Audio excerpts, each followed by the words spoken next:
এই যৌতুক বাংলাদেশের সর্বত্র আছে, অবশ্য চট্টগ্রামে নাই। আছে।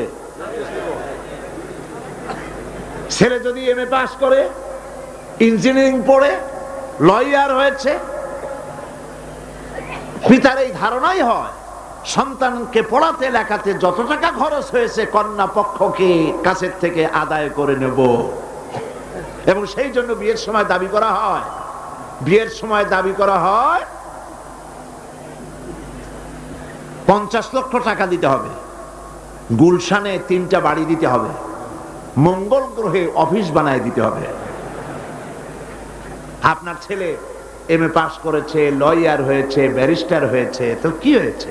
আপনি কেন নির্যাতন করবেন কন্যা পক্ষকে? জায়েজ নাই, হারাম। শূকরের মাংস যেমন হারাম, কন্যা পক্ষের কাছ থেকে জবরদস্তি করে